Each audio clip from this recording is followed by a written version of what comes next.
খারাপ কাছে মানে খারাপ কিছু মানে তো ওরকম কিছু আমি করিনি, করতে মমতাজের জন্য ভোট চেয়েছি, ওটাই মনে করে পাঠিয়ে দিল যে আপনি যার সাথে ঘুরছেন এই যে এই এই জিনিসগুলো, তখন এটা খারাপ লাগে। এটা আমাকে বলতে পারতো যে ভাই এটা তো আপনি করেছেন, তো আমি বলছি বোর্ডলি, আমি দালাল না বলে আমার সৎ সাহস আছে বলেই আমি মিডিয়ার সামনে বলতে পারছি, আর বাকিরা তো ঘুমিয়ে আছে ঘরে। এটা জেলাস তো ভিতরে ভিতরে সবারই কাজ করেছে অবশ্যই, এটা কারণ ওনারা যখন 3 লাখ টাকা নিতেন আমি নিতাম 10 লাখ। ওই সময় কেমনে ট্যাকেল দিতেন যে এই মিলু ভাই আমাকে নিয়ে ঘুরেছে, মিলু ভাই 2.5 লাখ টাকা নিচ্ছে, আমি নিচ্ছি 10 লাখ আচ্ছা। অ্যালবাম। এটা আমি কিন্তু বুঝতে পারছি, কিন্তু সেও বুঝছে যে এটা রবি এটা নিচ্ছে, হ্যাঁ। তো এটা খারাপ লাগারই কথা, কিন্তু ওই মিলু ভাইয়ের সাথে আমার এটা ছিল না।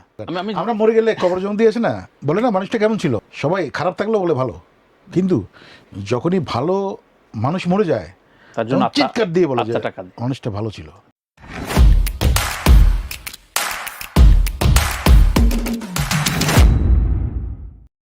তারপরে আপনাদের ভেতরে সঠতা থাকে, পেছন থেকে কথা বলা থাকে, ক্যারিয়ারে কিছু মানুষ এই দীর্ঘ সময়ে এরকম আঘাত কেমন পেয়েছেন?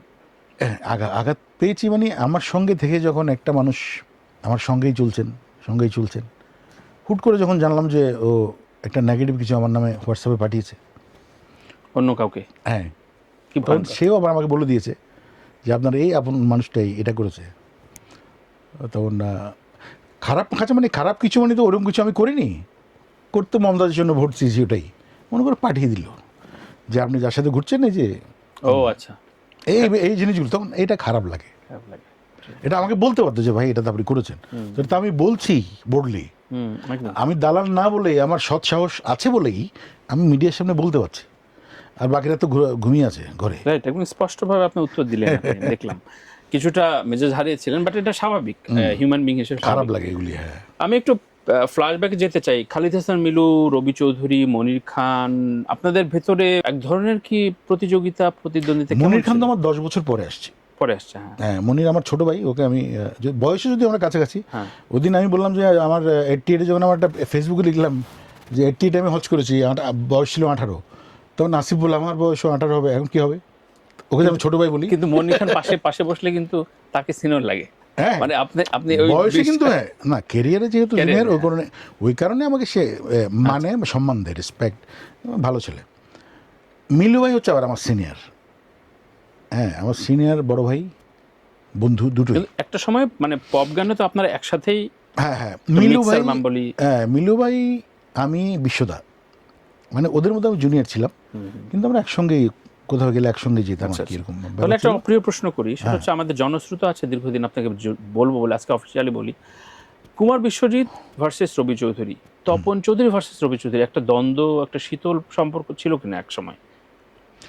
খুবই প্রতিদিনই কথা হতো আমার বিশ্বদার সাথে, কিন্তু একটা সময়, হ্যাঁ, এবং তপনদার সাথেও, তপনদার চেয়ে আমার বেশি ছিল বিশ্বদার সাথে, মানে ফ্রেন্ডশিপটা। আচ্ছা, মানে বড় ভাই ছোট ভাই, প্রতিদিনই একবার করে কথা হতো। আচ্ছা, এবং তোমার যখন আমার প্রথম বাচ্চা রিমঝিম, নিবিড়, ওরা একই সময়ের, 4 মাস 5 মাস একই সময়ের। ওই সময় আমার বাসায় আমি 6 তলায় থাকতাম, যখন লিফট ছিল না বনশ্রীতে, ওই ভাবি আর বিশ্বদা আসলো আমাকে, আমার বাচ্চাকে দেখতে, তো নিবিড় আমার কোলে ছিল এবং রিমঝিম বিশ্বদার কোলে ছিল, এই ছবিটা আছে। তো কীরকম সম্পর্ক বুঝতে পারো। আমি চট্টগ্রাম তো আমি যাই সবসময় ড্রাইভ করে, আই লাভ ড্রাইভ, এবং হতে যাবে রবি, আমি যাই তো পরশুদিন, ঠিক আছে নাহলে জি, একসঙ্গে দুজন যেতাম, গল্প করতে করতে বিভিন্ন গল্প করতাম। তো তপন দা সেদিন আমাকে ভিডিও কল উইশ করেছে। আমরা মোর ম্যাচিউরড, এখন একটা আপনারা মুরব্বী, কিন্তু ওই সময় ক্রেজিনেস, আপনার উত্থান হঠাৎ করে, মানে সবাইকে ছাড়িয়ে তরতর করে আপনি এসেই যে 2-3টা, একটা জেলাস তো ভিতরে ভিতরে সবারই কাজ করেছে অবশ্যই, এটা কারণ ওনারা যখন 3 লাখ টাকা নিতেন আমি নিতাম 10 লাখ। ওই সময় কেমনে ট্যাকেল দিতেন যে এই মিলু ভাই আমাকে নিয়ে ঘুরেছে, মিলু ভাই 2.5 লাখ টাকা নিচ্ছে, আমি নিচ্ছি 10 লাখ অ্যালবাম। এটা আমি কিন্তু বুঝতে পারছি, কিন্তু সেও বুঝছে যে এটা রবি এটা নিচ্ছে, হ্যাঁ। তো এটা খারাপ লাগারই কথা, কিন্তু ওই মিলু ভাইয়ের সাথে আমার এটা ছিল না। আচ্ছা, না মিলু ভাই আমি একসঙ্গে ঘুমাতাম, একসঙ্গে সব জায়গায়। এই আমেরিকাতে প্রথম আমি, মিলু ভাই যেহেতু আমাকে নিয়ে অনেক ঘুরেছে, অনেক কষ্ট করেছে আমাকে নিয়ে, আমি মিলু ভাইয়ের প্রথম আমেরিকা সফরটা আমি করিয়ে দিয়েছিলাম। আচ্ছা, ইন্ডিয়ান প্রমোটার দেব ঘোষ, তখন ছিল ইন্ডিয়ান প্রমোটার ছিল, এই আলম কিন্তু প্রমোটার ছিল না। আমি যখন 99-এ প্রথম যাই, জলি মুখার্জি, ওই যে মুখ কালা মোকাবেলা লেলা হো লেলা চাঁদিনী তুমি ওরা গান বলতে হয় জলি মুখার্জি তো বাংলাদেশ তো ফেমাসটা। তো এই জলি মুখার্জি ছিল, মৌলি গাঙ্গুলি ছিল, ডলি ছিল, আমি ছিলাম, কাজল ছিল, কৌতুক। এই টিমটা আমরা গিয়েছিলাম 99-এ 9টা শোর জন্য। তো একটা শো আলম কিনে নিয়েছিলেন ওই সময় নিউ ইয়র্কের জন্য। ইয়র্ক কলেজে এটা হয়েছিল, সাকসেসফুল শো। তখন থেকে আলমের সাথে আমার পরিচয়। আচ্ছা আচ্ছা। হ্যাঁ, তো মিলু তখন দেবকুশ আমাকে বললো, ইন্ডিয়ান প্রমোটার কলকাতার, এখন আর কাকে নেওয়া যায়, প্রতি বছর একটা গ্রুপ নিয়ে যায়। তখন আমি মিলু ভাইকে, মিতানুরকে আচ্ছা আচ্ছা আচ্ছা আপনি ইন্ট্রোডিউস করালাম। কন্ট্যাক্ট হলো শেরাটনে গিয়ে, আমি নিজে কন্ট্যাক্ট করে দিলাম। এবং ফিমেল সিঙ্গার ছিল কনক চাবা, ওদের টিম, ওই টিমটা। আর ইন্ডিয়াতে কারা ছিল আমি জানি না, এই আর কি। তো এটা আমি মিলু ভাই তো আমার একদম কলিজার মানুষ, বিশ্বদাও তাই। মানে অ্যাজ এ অনেক কে কী মনে করেন জানি না, আমার খুবই পছন্দের। তপন চৌধুরী, বিশ্বদা, সিনিয়রদের মধ্যে আর কি, মিলু ভাই এরা আমার খুবই কাছের। এবং সবাই, হাদি ভাই আমাকে খুব আদর করেন, সুবিধাও খুব আদর করেন। আপনাকে অপছন্দ করার মানুষ আমি খুব কম খুঁজে পাই। বশির আহমেদ, সবার সাথে আমার খুব ভালো একটা সম্পর্ক। এন্ডু কিশোর,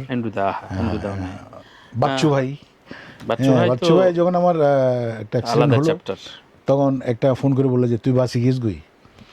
হ্যাঁ, এই কথাটা বলছি। আমরা যখন কথা বলছি তার ঠিক একদিন আগে আমরা আসলে 21 পদক পেলেন আয়ুব বাচ্চু। এবং এটা 21 পদক পেয়েছেন, তা আমরা অবশ্যই খুশি। আরও বেশি খুশি হতাম যদি উনি বেঁচে থাকতেন। বেঁচে থেকে আয়ুব বাচ্চু 21 পদক হাতে নিচ্ছেন, এটা আমার বেশি ভালো লাগতো। মরণোত্তর আই ডোন্ট লাইক। আপনিও তো জীবদ্দশায় প্রত্যাশা করেন। হ্যাঁ, যদি কেউ সম্মানিত করে, অনেকগুলো অ্যাওয়ার্ড পেয়েছে, কিন্তু ওইরকম জাতীয়ভাবে জাতীয় এইসব পুরস্কারগুলো যদি বেঁচে থাকতে দেয় তাহলে ভালো। আর না দিলে আমার কোনো আক্ষেপ নেই, কারণ আমি যা পেয়েছি, এই যে আমি রাস্তায় বেরোই, মানুষের যে ভালোবাসা পাই, এটাতে আমি হ্যাপি। শুভ্রদেব পেয়েছে, হ্যাঁ, শুভদাও পেয়েছে। হ্যাঁ, সে তো অনেক সিনিয়র, অনেক আগে থেকেই। হ্যাঁ, এখন যে যেভাবে পাক পেয়েছে, তো পেয়েছে, এটাকে অ্যাপ্রিশিয়েট করতে হবে একদম। হ্যাঁ, এটা যেভাবে পাক, আপনি এক লাইন অনেক কিছু বলে দিলেন, পেয়েছে তো, এই যে যেভাবে পাক। হ্যাঁ, কিন্তু উনি তো গানটাকে মানে সার্ভিস দিয়েছেন কালচারটাকে। ট্রু ট্রু, এত বছর ধরে না, মানে যেভাবে হোক। স্টেজে সবাই একই সমান বা একই অ্যারেঞ্জার বারবার ডাকে না, কিন্তু আপনার ক্ষেত্রে দেখলাম দেশে বিদেশের অনেকগুলো অ্যারেঞ্জারের ক্ষেত্রে আপনার অনেক রিকল হয়েছে, প্রচুর। মানে আপনি এক জায়গায় গিয়েছেন, তারপর মানে যে কোনো ভাবে আপনার প্রতি, আমি নিজে সাক্ষী, মানে আপনার অবর্তমানে আমি কথা বলেছি অনেকের সাথে, না ইজ সো নাইস, আমি তার বারবার আনতে ইচ্ছা করে। এইটা আসলে কেমনে, মানে মানুষের আসলে তুমি কি কোন জায়গায় কি সুপারস্টার কি মেগাস্টার, এটা পরের ব্যাপার। তুমি মানুষ হিসেবে তোমার বিহেভিয়ার কি, এই জিনিসটা কিন্তু ঠিক রাখতে হবে। তাহলে তুমি দীর্ঘদিন একদম শেষ নিঃশ্বাসের আগ পর্যন্ত তুমি কিন্তু বেঁচে থাকবে মানুষের মাঝে। এবং মরার পরেও তোমাকে সবাই মনে রাখবে যে এই মানুষটি ভালো ছিলেন। রাইট, এই জিনিসটা খুব দরকার।